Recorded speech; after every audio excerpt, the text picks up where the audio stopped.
கடலூர் சிப்காட் பகுதியில் உள்ள சாய தொழிற்சாலையில் பாய்லர் வெடித்த சம்பவத்தில் கண்ணெரிச்சல், மூச்சு திணறலால் பாதிக்கப்பட்ட 31 பேர் மருத்துவமனையில் சிகிச்சை பெற்று வருகின்றனர். இந்த விபத்து எப்படி நிகழ்ந்தது, பொதுமக்களுக்கு ஏற்பட்டுள்ள பாதிப்புகள் உள்ளிட்டவை குறித்து கூடுதல் விவரங்களுடன் நமது செய்தியாளர் ஸ்ரீதர் இணைந்திருக்கிறார். அவரிடம் கேட்கலாம். ஸ்ரீதர், நேற்றைய தினம் இந்த விபத்து தொடர்பாக நம்ம விரிவா பார்த்திருந்தோம். நிறைய பேருக்கு கண்ணெரிச்சல் பாதிப்போடு கடலூர் அரசு மருத்துவமனையில் அனுமதிக்கப்பட்டிருக்காங்க. தற்போது அவங்களுடைய நிலை என்ன, எப்படி இந்த விபத்து ஏற்பட்டது, அது தொடர்பான முழு விவரம்.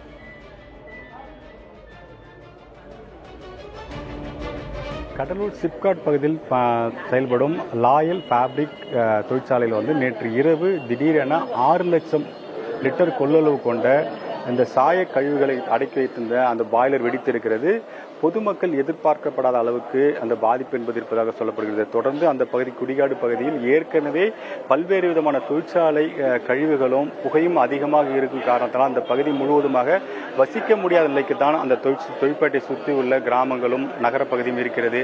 ஏற்கனவே பல்வேறு ஆய்வுகளும் தனியார் அமைப்புகளும் கடலூர் பகுதியில் 2000 மடங்கு நச்சுத்தன்மை இருப்பதாக தெரிவிக்கிறார்கள். இந்நிலையில் தான் இந்த ஒரு விபத்து என்பது ஏற்பட்டிருக்கிறது.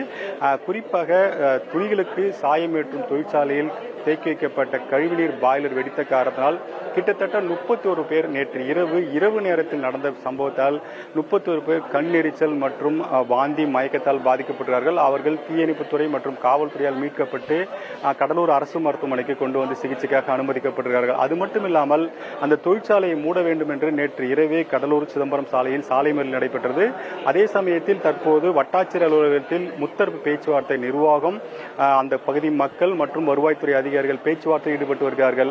அந்த தொழிற்சாலையை ஒட்டுமொத்தமாக மூட வேண்டும். ஏற்கனவே சட்டமன்ற குழு தலைமை இங்கே விசாரணை மேற்கொண்ட போது கூட தொழிற்சாலை பழைய ஆபத்தான தொழிற்சாலைகளாக இருக்கிறது, பாதுகாப்பு இல்லாத தொழிற்சாலைகளாக இருக்கிறது, அவர்கள் மீது நடவடிக்கை எடுக்க வேண்டும் என்று வேல்முருகன் சட்டமன்ற உறுப்பினர் வேல்முருகன் கூட வலியுறுத்தினார். இந்நிலையில் தான் இந்த விபத்து என்பது நடைபெற்றது. நேரடியாக அந்த விபத்தில் சிக்கிய பெண் நம்மிடம் இருக்கா. அம்மா வணக்கம், என்ன நடந்தது நேற்று இரவு?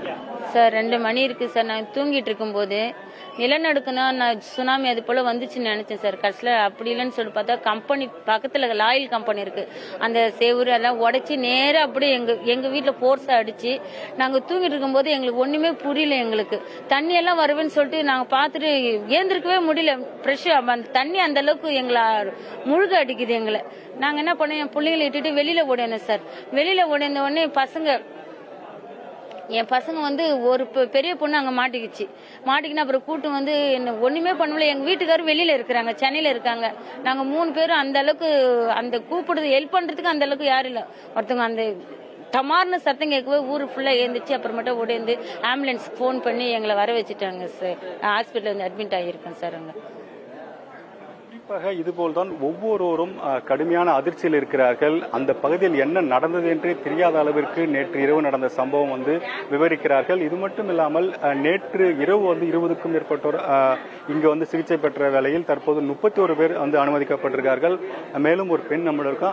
நீங்க என்ன நடந்துச்சாங்க, என்ன பாத்தீங்க? அதை ஃபர்ஸ்ட் நாங்க தூங்கிட்டு இருக்கும்போது நிலநடுக்கம் மாரி ரொம்ப அதிர்வா இருந்துச்சு எங்களுக்கு. அப்போ ரொம்ப பயமாயிடுச்சு. டக்குன்னு பார்த்தா அந்த ஆசிட் தண்ணி எங்களை சுத்தி அப்படியே ஃபுல்லா கவர் ஆயிடுச்சு. எங்களால தூங்கிட்டு இருக்கும்போது ஏந்திருக்க முடியல. பக்கத்துல ஃப்ரிட்ஜ் அதெல்லாம் எங்க மேல விழுந்துருச்சு. எங்களால ஏந்திரிச்சு வெளில கூட போக முடியல. கரண்ட் அதெல்லாம் எல்லாம் ஃபேன் அப்படியே தான் ஓடிட்டு இருந்துச்சு. எங்களுக்கு ரொம்ப அந்த நேரத்தில் பயம். எங்களை காப்பாற்றவும் யாரும் வரல.